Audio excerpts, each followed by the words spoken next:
Welcome to The Process with me, your host, Adam Summer.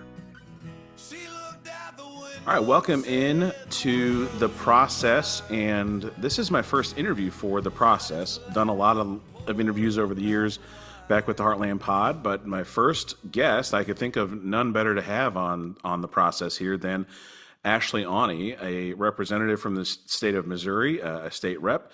And she's taken on some new leadership roles. We'll talk all about that. But Ashley, Representative Aune, thank you very much for joining me on The Process. Thanks for being my first guest. Hey, thanks for having me. So you and I have talked off of podcast, and you're going into some new stuff. So I want to give folks an idea of what's your district, and then what is your new role with the party? Yeah, so I represent the 14th district in Missouri, and that is in Kansas City. It's mostly Kansas City. I've got two small lake communities within my district, but I'm in the Kansas City Northland near the airport. Very suburban district. It's a very what I call a purple district. It's split kind of down the middle in terms of Democrats and Republicans. And so, yeah, I have to work hard for every vote that I earn every election cycle in that district. In terms of leadership in the House, I was recently elected the minority leader for the Democratic caucus in the House, and I am so thrilled that my colleagues put their trust in me to lead our caucus, all 52 members, through this upcoming session and beyond, and try to navigate continuing being in a super minority in Missouri. Yeah, it's certainly an arduous task. You come on the heels of somebody who I think you and I would both say did a great job of it with Crystal Quade, and you step into they're big shoes, but they're shoes that I'm guessing that you feel and that the caucus feels you can fill. Hence the unanimity there. Yeah, and I certainly do have huge shoes to fill. Crystal Quade has done so much for the Democratic Party in Missouri. I'm not sure if folks know how much she has done, but yeah, the infrastructure she has built and the relationships she has built have just been absolutely invaluable. And I very much look forward to building upon everything that she's done in the last 6 years.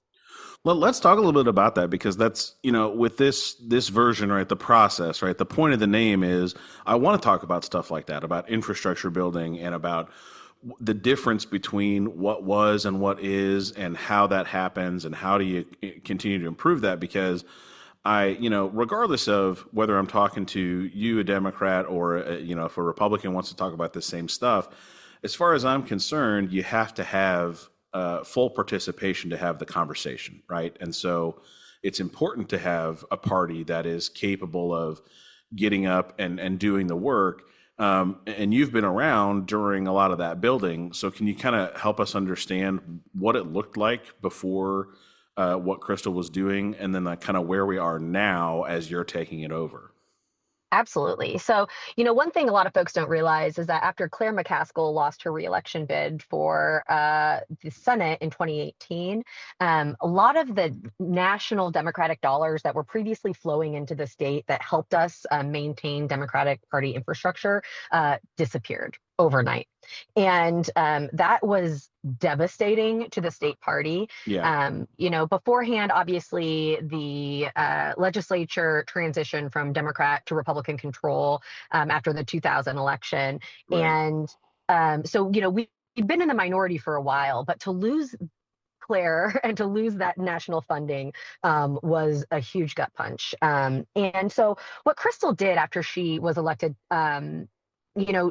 her story is truly incredible. When she ran to flip a seat in Springfield, she had Right. no party support. No one from the party reached out to her and said, all right, great, thanks for running, let us help you. That didn't happen. And so when she got into office, she was like, we've got to do something about that. Right. We can't ask folks to run and then not support them and not give them the tools that they need. And so she built that. She built the House Democratic Campaign Committee up to where it is today. She hired folks that were doing things like recruiting candidates, training candidates, working with them through their election to help them fundraise and market themselves and build their campaign brands. Everything that it takes to run and win in Missouri, HDCC helps House candidates do. And so, building that from basically nothing, was an enormous accomplishment. She's and in so doing, what she's done is she's built really strong relationships across the state with the stakeholders that we need invested in Right. democratic politics. And so that's one of the things that I'm so grateful for, is that she's done so much of that relational work, and I get to piggyback off of that and continue building relationships and continue working on both sides of the aisle to do so. And you definitely have a similar skill set, which is, I was happy to see somebody like you take the reins, because that is so important, that relationship factor of having those conversations and being able to do that, but still being, you both share that trait of, I'm not concerned about you getting run over. You know what I mean? Right. Yeah, we both sort of do have bigger personalities, and it's really hard I would just call them to defined personalities. hey, I like that. I like that. Listen, it was described very differently to me as a child. So defined is like really kind way to say it.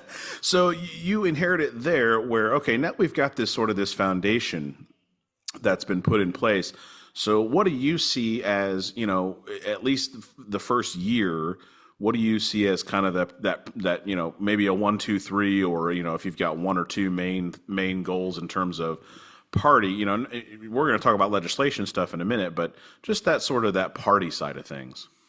Yeah, absolutely. I've been joking with folks that this is a rebuilding year for the Democrats. We had a really strong campaign in the 2024 cycle across the state. We recruited a record number of candidates.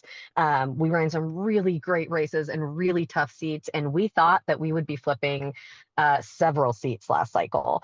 And unfortunately, what we saw was a national red wave that many of us didn't see coming. Yeah. And so, I think that that's one thing that it's important for our party to take a moment to pause and reflect on why that national trend happened, but also to really consider what happened here in Missouri, which is that we didn't flip 5 seats. We lost one and we did flip one on the House side, same in the Senate. So we broke even across the board. But as I look around red states, Democrats lost ground across the country this cycle. Right. But Missouri Democrats didn't. And so I think that that's also important to note, right? As we're rebuilding, making sure that we come to terms with why this election cycle turned out the way it did, and then react accordingly. And so for that, when I say a rebuilding year, what I mean is that it's really time to invest in our caucus. There are 52 of us in the House on the Democratic side.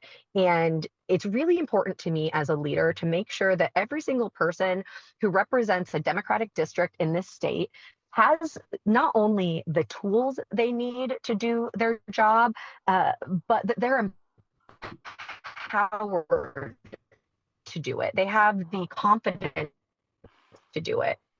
There's a lot of imposter syndrome at the Capitol, as you can imagine. A lot Sure. of us come to this job from I was elected. And so making sure hard work, this really emotional work sometimes, and developing the hard and the soft skills that go into that. That's one of my biggest priorities this year. Now, I noticed that you haven't mentioned making sure that we get more people commenting on social media posts to tell somebody why they're wrong. That doesn't seem to be factoring into your goals and how to build things. Do we not need more No, people being as it snarky turns online out, and making sure effect. that we post memes about how stupid a Trump voter is? Doesn't that help? Well, everyone knows that the best way to change someone's mind is to insult them, right? Yeah, I find it works every time. I mean, When I I go think to that that's, trial, I just call the other side's case we stupid and I win. exactly.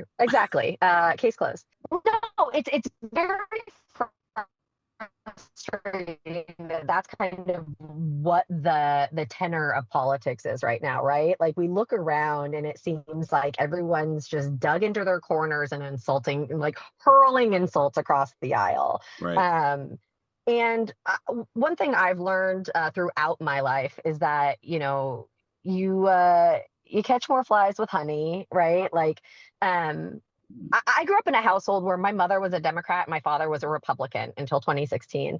But I grew up in a house where my parents demonstrated how to disagree without being disagreeable.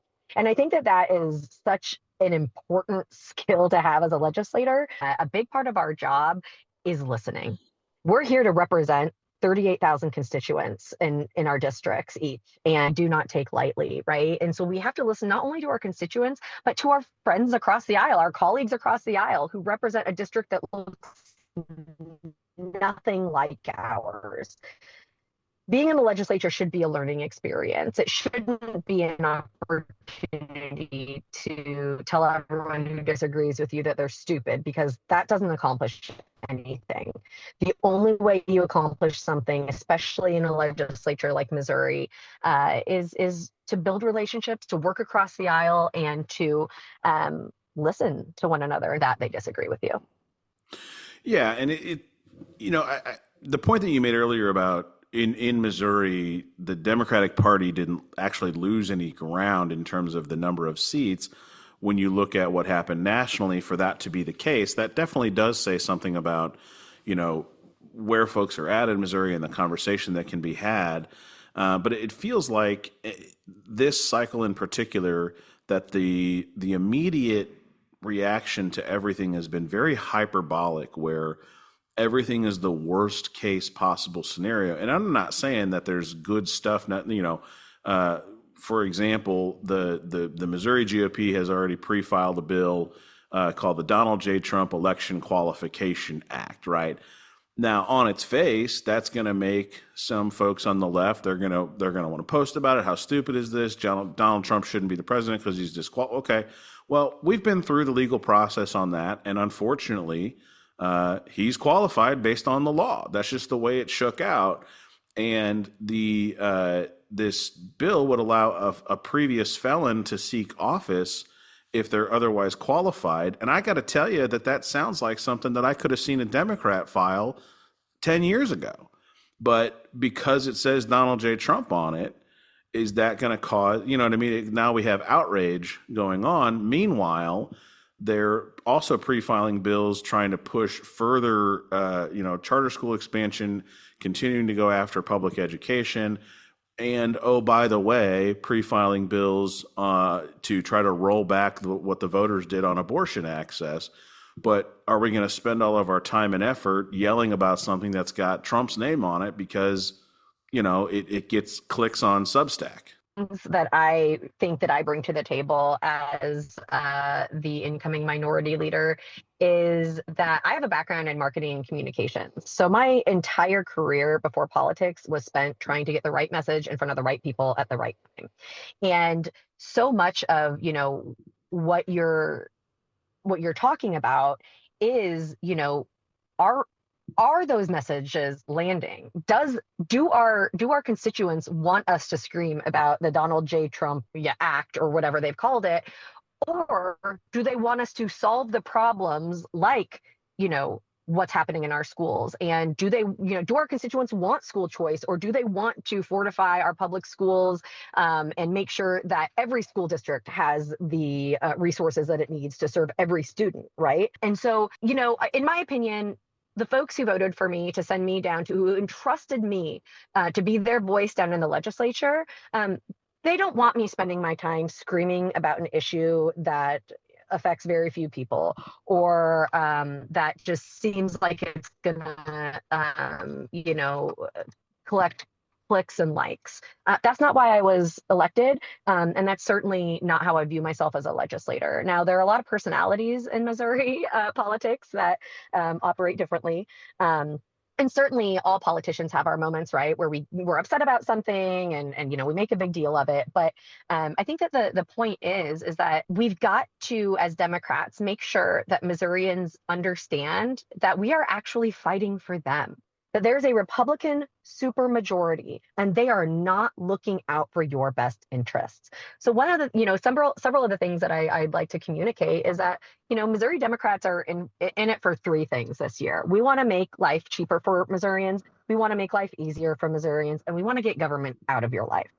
And I think that, if we can stick to those things, if we can demonstrate to voters, not only that those are our values, but show them how we live our values in the legislature through the bills that we propose and that we fight for, and frankly, some of the things that we fight against because they set the agenda as Republicans and as the majority. I think that that's how we find more success, both legislatively and electorally. Yeah, it's such a fine line, right? Because there are lines that I have come to really despise in politics. Blue dot, red state has always been one of my least favorites, but one of my absolute least favorites in the last couple of years is when I see somebody, and you see it from the left almost exclusively, say you're voting against your own interest. These people are voting against their interest. And it's just a really long way to say, I don't think you're smart enough to understand what you're doing. And those people pick up on that, right? Those voters pick up on that. And, if we keep hammering them and saying, you're too stupid to know better, how do you get anywhere with somebody like that who says, no, I know who I voted for. I know who I voted for. I voted for that person on purpose. I voted for Trump on purpose. I voted for, we can discount it all we want, just because if you disagree with their vote. But at some point in time, the difference between, okay, you voted for this because they told you this, but now here's what's actually going on behind the scenes. And it sounds like you're more focused on the latter part of that of, okay, I respect your vote, but did you know that this is what's happening? Exactly. And I think that it's such a big part of that is educating folks. I mean, look at Amendment 3. Right. Take a look at I can't remember the number of the Senate district, but the David Gregory, Joe Peerless race Yeah, the for the St. state Louis Senate. area. Yeah, in the St. Louis area. So I believe that David Gregory won by 4.8%. The Republican in that district won by 4.8%. But Amendment 3, the abortion amendment, passed by like 20 points. So, and the disconnect there, to be explicit about it, is that David Gregory is a type of lawmaker who will gladly vote to undo Amendment 3 in any way he can. Right. Same with pretty much every member of the Republican caucus in both chambers. And so it's fascinating to me that Missouri constantly, and Missouri's done this for years, they will vote at the ballot for a progressive policy, but continue voting for a conservative supermajority of representation. And I think part of the disconnect there is just making sure voters really understand what their representatives are doing. It's one thing to say, I'm a Republican and those are my values, but it's another thing to understand that your Republican representative has gone down and tried to undo the Medicaid expansion vote, tried to, undo the right to work vote. This year they're coming after Proposition A, which is the minimum wage and Right. paid sick leave amendment that was just passed. They're trying to undo that, and they're trying to undo the abortion amendment. Every single time voters go to the polls, Republicans come back to Jefferson City and say, no, we know better than you. So what I will say is I actually think that this happens on both sides. Unfortunately, what we're seeing is it sounds like Democrats are saying to voters, you're voting for the wrong person and here's why. But Republicans on the other side of that are saying, you're voting for the wrong policy and here's why. And we're going to undo it, and we have the power to undo it. Yeah. And I think that that's also the difference. They have the power. Yeah, and it very much belies the idea of representation, right? If you're in your district voted for, and the Gregory one's a perfect example of, okay, we've elected this person, but that same person is coming from a district where the vast majority said we want this policy. And so is he representing the district, or is he then representing only the people who voted for him? And that becomes its own distinction.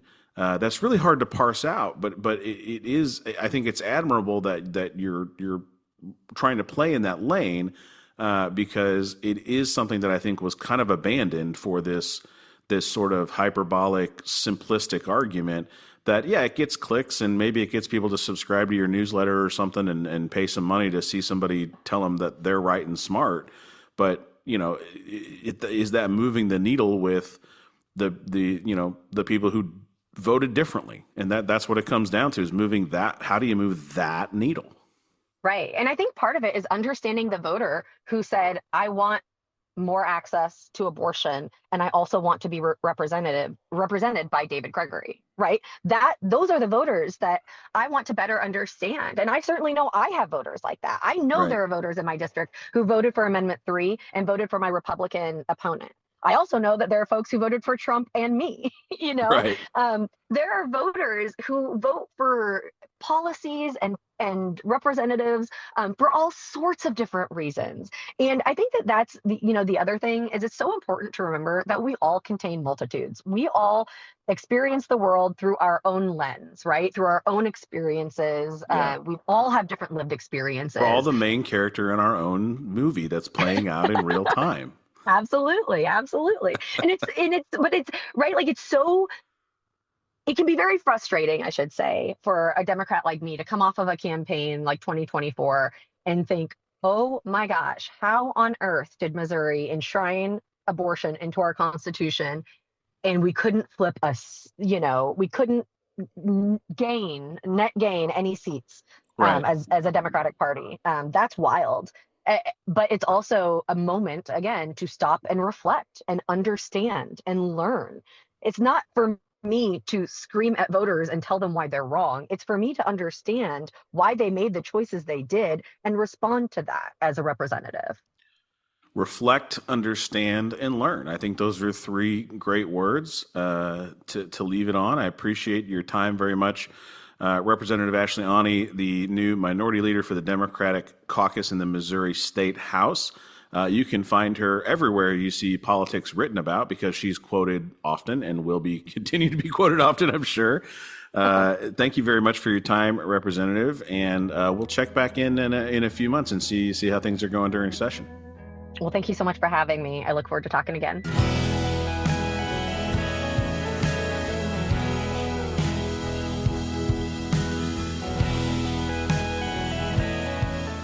The process is made possible by listener support through Patreon. Go to patreon.com/theprocess or search The Process on Patreon. Thank you very much for listening. Thank you for those of you who support me through Patreon to help me make this content and continue making it as long as possible. Enjoy American Aquarium, the world on fire. TV, trying to find some meaning, hoping that we'd wake up from this dream sometime tomorrow. Well, the night came and went, not a damn thing had changed. That's when I saw a tear fall from her eyes. She said, what are we gonna do? What's this world coming to? For the first time in my whole life, I stood there speechless. The load is heavy and the road is long, and we've only begun to fight. We just can't give in. We just can't give up. We must go boldly into the darkness and be the light.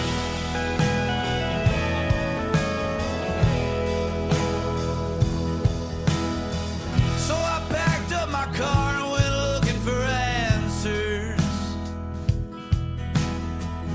to the questions weighing on my mind. When did the land of the free become the home of the afraid? Afraid of the world, afraid of the truth, afraid of each other. This ain't the country my grandfather fought for, but I still see the hate he fought against. Give rest to the tired, give mercy to the poor, give warmth to the huddled masses, and I'll show you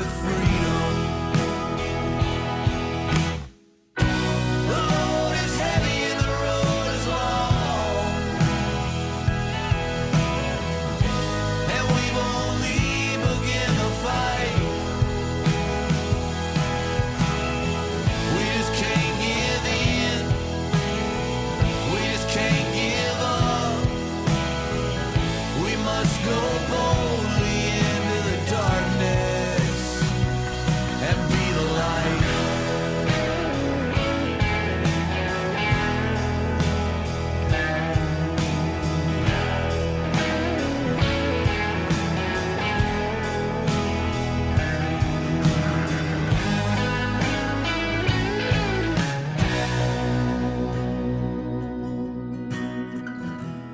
I got a baby girl coming in the spring.